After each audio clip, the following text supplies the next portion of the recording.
Alright, and welcome back, and I really apologize for me yawning so much in the previous episode. Let's see, since we got a mountain of stuff to do today, I'll let you off the hook this time with a condescended review. I'm going to speed things up now and move on to the practical portion of your training. Skara, how is today's practical training any different from the training we've done before? Since it's practical, that means you will be experiencing things firsthand. Therefore, I am going to have the both of you to run through everything as if this was a real bracer job. So what you're trying to say is, there won't be any studying at a desk involved? Yes, that's exactly what I'm saying. This time, you'll have to go out and make a physical effort to accomplish your task. I'll make sure you have your work up a sweat, so I hope you're ready. Yes! That's seriously just what the doctor ordered. I don't know what's going on. I don't know what I was going to do if I had to sit down another day with my tush parked on a desk. At a desk. I guess I got all worried for nothing. Well, suddenly you're all bright and cheerful, Estelle. I just hope the smile on your face lasts until the end of today's training. Okay, let's get cracking on with your first objective, shall we? Let's have at it. Your first objective will be to confirm the details of the job you will be performing. Before that, there's something that we need to give to both of you. Aida, are they ready? Yes, they are. Alright, you two, go get one each for yourselves. These are very important, so make sure not to lose them. Bracer notebook. Bracer notebooks serve as the official way to record the status of your current jobs. Also, anything you may hear or anything that you may find and where. These kind of trivial things can often become clues. No matter how insignificant something may seem, always write it down. Understood? Crap, sounds like it's going to be a pain. Oh? Please tell me that my ear was playing tricks on me, because I swear I only have got one response. I'm sure there were two. Keeping an accurate account of all events is an important duty of all bracers. So get with the program and stop trying to make this out to be more than it really is, Estelle. Okay, I got it. Make sure you do. Alright then, let's begin. Look over by the door. You can see that there's a bulletin board standing there. First, I want to go and check the job description posted there. The bulletin board is approached. Exclamation mark will appear. Pressing the OK button will display the job. It's work. So, I just want to get something out of the way. I think this used to be a game on a console, because I read on the forum post it was something about someone waiting for this port, so I assume it's a port. Training retrieval. This training will involve searching the sewers beneath. Oh god. Okay, why am I yawning so much? Blah. Details of the job, blah blah blah blah blah blah. Bracer notebook, blah blah blah. Very good. It looked like you were able to see what was posted without any trouble. Checking the bulletin board is one of the most basic functions of bracers performing their job. Checking regularly to see whether or not there are urgent tasks which need immediate attention is also important for duty for bracers. Man, all this talk about duty is starting to cramp my style. Sure, there are a lot of rules to follow, but there's equal levels of responsibility in the jobs themselves. I think being a bracer calls for much more than just someone with a half-hearted attitude. I guess you're right. I just have to be more motivated. Had a change of heart, have you? You betcha. Well, before all that motivation sneaks off somewhere, let's get to work on your next task. What we'll be doing this time? We'll be heading across the street to Mr. Melder's Orbital Factory and learning about how to use its services. He has graciously taken the time out of his work schedule to explain things, so make sure that you'll be on your best behavior. Okay. I'm having issues talking today. Here's where you will learn how to use Orbital Factory services. At an Orbital Factory, you can modify your orbment and synthesize support quartz in order to use Orbital arts. Arts have a wide range of effects, and if mastered can be extremely helpful. The bracer business is a pretty risky occupation, so the guild has a long-standing relationship with these orbital factories. Anyway, this is about as much as I can explain. I leave the technical details to the expert. So Mr. Mellis, if you wouldn't mind taking over from here? No problem, leave everything to me. So what is you would like to know about it? Yay! Sepith are fragments of septium which are dropped by monsters. They are divided into 7 types: earth, water, fire, wind, time, space, and mirage. Sepith can be exchanged for Mira at almost anywhere, but at the orbital factory it can be used to synthesize quartz to open orbment slots in which to install the synthesized quartz. So what was it you would like to know about? Oh, screw that, yeah. Looks like Mr. Meldes has answered all your questions. If there's nothing else, then let's have you both try and use the services here. What you're going to need is a Sepith. So each of type element is Sepith. With that amount, you two should be able to synthesize a few quartz. Now I want you to begin by first making an elemental quartz that will work with each of your particular orbments. In your case, still any elemental quartz is okay, but for you, Joshua, it has to be a time elemental quartz. Normally, at a shop, you would be able to exchange Sepith for Mira, but for this training, you will not be able to use this service. Okay, let's talk to him. Modify. Quartz, and then we synthesize. I actually don't really understand this synthesizing thing. I don't understand what it does. Because plus 5%, minus 5%. Yeah. So if I click this, it's still 5%, 5%. So I don't really know what.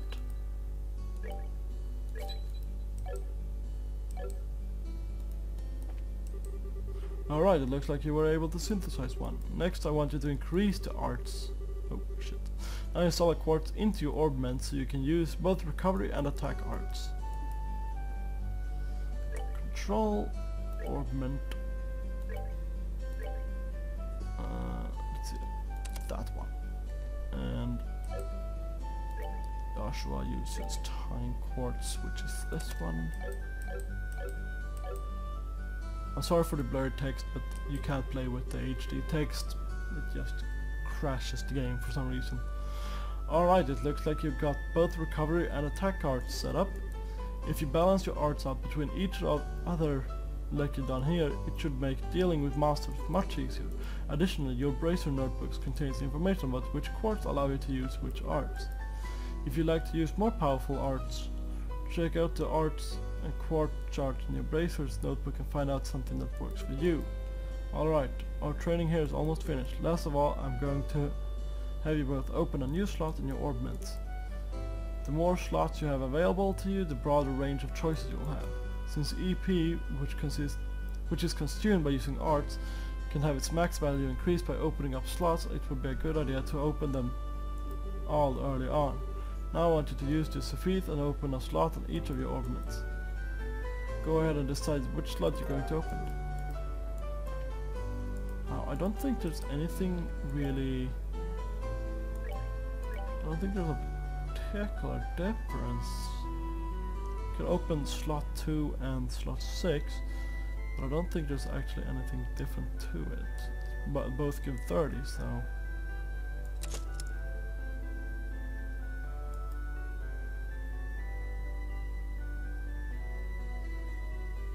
Oh no, they cost 30, sorry.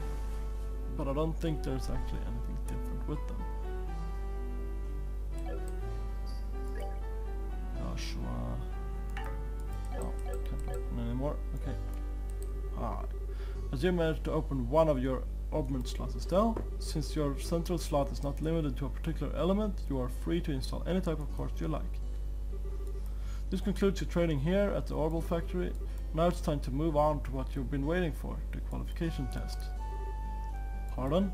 Did you just say test? You can't honestly tell me that you forgot about the test again, can you? Did I remind you just this morning? Now that you mention it, I vaguely remember some sort of talking along those lines at the breakfast table. Sometimes I fear for the future of Breakthrough Guild and humanity. Oh well, no sense in worrying about that now. Let's head over to the testing area. You mean like now? I don't know if I'm ready for... How about a little less yapping, a little bit more walking? Joshua, help me! Mr. Melders, Freddy. Mr. Melders, Freddy, thank you for all your help. Don't mention it, and good luck with that test of yours. We'll be rooting for you. I'm going to remember that you left me high and dry like this, Joshua. All your training has finally come down to this. Your qualification test will begin here. I expect to see you both use what you learned up to this point. Understood. What's wrong, Estelle? Shara? What now? I was kind of wondering, but is there not going to be a paper test or something? Did Cos just drop you on your head as a child or something? You just read what was said on the bulletin board not that long ago, right? Yeah, and? I even made you jot down what you read in your Bracer's notebook, unless you forgot that too. I'm pretty sure the job listing mentions searching and retrieving an item from the sewers. Ringing any bells yet? What a relief. Oh, divine Idios. I give thanks to thee for thy infinite grace in bestowing upon such a wonderful gift as sewers. So what you're really saying is that you thought it was a paper test. No wonder you were acting all crazy back at the Orbital factory. Ah, I can already feel the nostalgia. All those horrible days stuck in a classroom are starting to feel like a grand memories indeed. I'm really starting to wonder if we'll even be able to graduate at all. What's wrong with you? Why do you have to go ahead and say something like that when I'm trying to reminisce about positive things? Alright, that's enough jabbering, you two. This is supposed to be a test, so how about you both of you try to take at least look like a little anxious.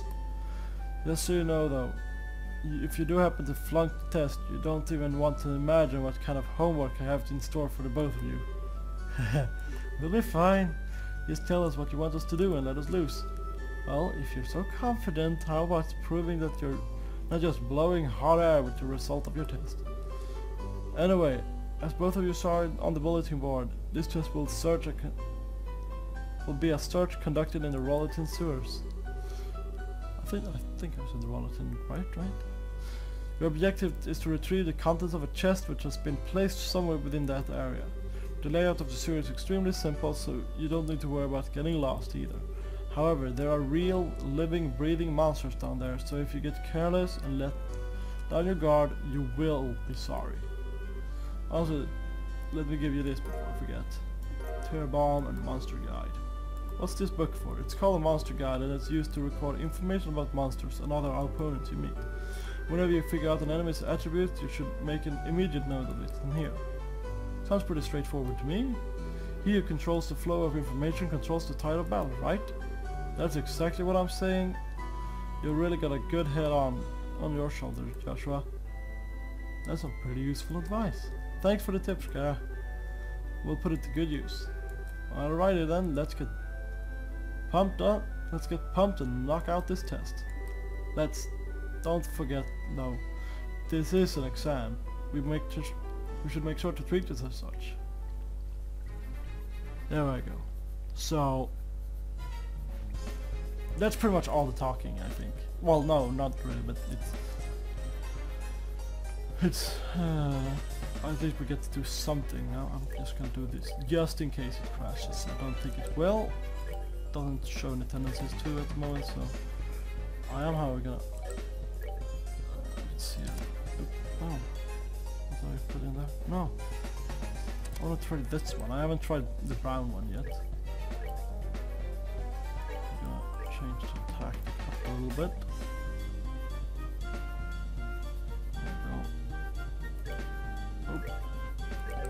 There we go. Okay, in there is just a healing station. Wait a minute, Estelle. There appears to be a recovery point over there, so we should use it if our HP or EP become low. Oh, okay. Get to see it anyway. Orbment charging stations are recovery points set up in dangerous areas. As a recovery point Your approach exclamation mark will appear and two choices will be displayed present. By pressing the OK button, by selecting the rest options, all HP and EP will be restored. Sounds like a plan to me. Whee! Monsters at 12 o'clock. Be careful not to let them take advantage of your blind sight. Got it. Monsters cannot be seen from far away. They will become visible as you approach them. The conditions at the start of battle will change depending on how a monster is engaged. Engaging an enemy from behind is advantageous, while being attacked by an enemy from behind is disadvantageous. Basically, it gives whoever comes from behind the first round. Yeah.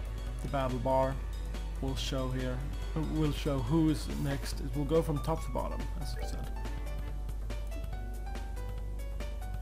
Yep, I know this. As long as they're within this circle, it means I can't hit them. Bang. Oh, I didn't mean... Ah! So easy to screw that up. The first couple of enemies don't actually do anything. Oh, it was me again? Really?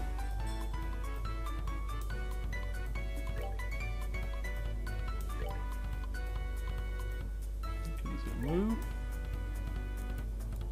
So it's basically, it's really, it's a tactical battle. I really like this kind of battle.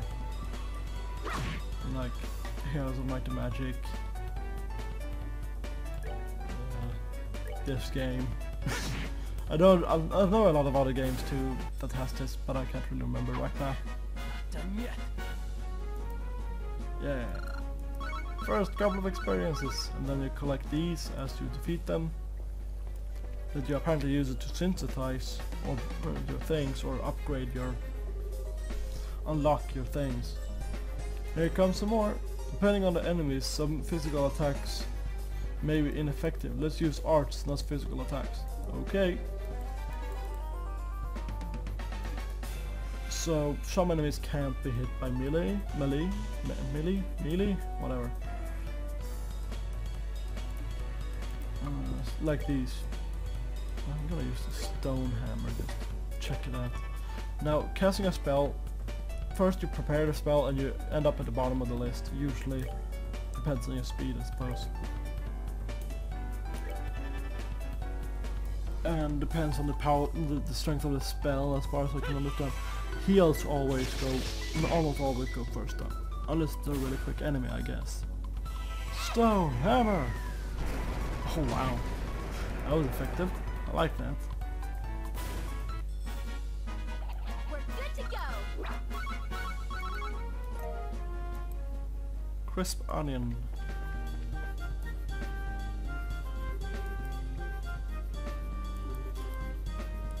Oh, let's try to use crafts. Since crafts have other effects besides just dealing out damage, they're worth a shot. Roger that. Crafts are special abilities? I don't really know how to... Crafts are character-specific skills which not only deal out damage but also have a broad range of effects. Using crafts consumes CP. CP is gradually gained by dealing out or receiving damage in battle. So she gets morale boost, which increases strength by, I think it was 10%? Whereas he gets dual strike. Which basically just lets him attack twice. At the same time. Oh, hit twice. How?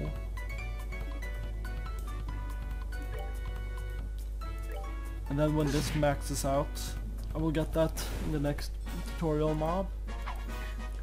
When you max out the thing.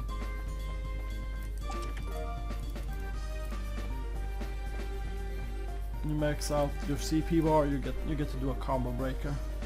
Oh, what a surprise! Another creepy thing. I wish there were an easier way to take care of them. One blow using a S-craft or S-break should do this trick for just about any enemy. The catch is our CP has to be at least 100 to pull off one of those moves. Make the super breaks and super whatever. So now they charged up to that, and now I get full. And I press this button. It immediately becomes my turn again. There's a little cool cutscene, and then you get a super attack, which basically breaks an enemy's face into 1,000 pieces. Whee! Stab, stab. My turn. Goodbye. Yeah. Yeah. Yeah. I'm going to assume, by the way, that there will be at least 4 party members because there's 2 more blank spots there.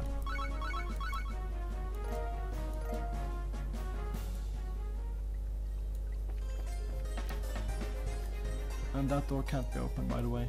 I tried. So that's the treasure chest we're after, huh? If we made it this far, the rest is gonna be a piece of cake. Seems like we got a little breathing room at least. Let's pay close attention to our battle order this time. There should be a number of ways to get more mileage out of our actions. During battle, there are several bonuses which can be allotted to turns.